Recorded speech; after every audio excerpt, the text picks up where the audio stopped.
గుట్టలతో చుట్టుముట్టబడిన ఒక ప్రశాంతమైన గ్రామంలో రవి మరియు ప్రియా అనే ఇద్దరు బెస్ట్ ఫ్రెండ్స్ ఉండేవారు. వారి బంధం ఎటువంటి ఒడిదుడుకులు ఎదురైనా విడిపోని బలమైనది. ఒకరోజు గ్రామం ఒక అనుకోని సవాలును ఎదుర్కొంది. అంటే ఆకస్మిక కరువు. గ్రామస్తులను పోషించే నది ఎండిపోతుంది. అందరూ చింతిస్తున్నారు. రవి మరియు ప్రియా సహాయం చేయాలని నిర్ణయించుకున్నారు. వారు అడవిలో దాగి ఉన్న ఒక చిన్న వసంతాన్ని గుర్తుపెట్టుకున్నారు. ఇది గ్రామానికి జీవం పోస్తుంది. కానీ ఈ ప్రయాణం సులభం కాదు.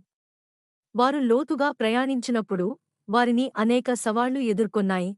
ఒక చప్పరుపైన వంతెన, ఒక పెళ్లైన కొండ మరియు ఒక అకస్మాత్తుగా వచ్చిన వర్షం.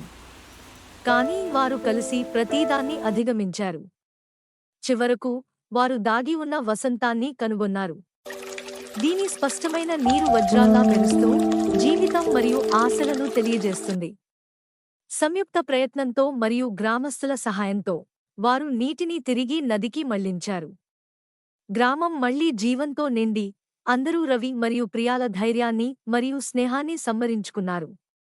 నిజమైన స్నేహం కేవలం మంచి కాలాల గురించి కాదు, ఇది ఒకరికొకరు తోడుగా నిలబడి కలసి మార్పు తెస్తే ఉంటుంది. రవి మరియు ప్రియాల బంధం మరింత బలపడింది. స్నేహ శక్తి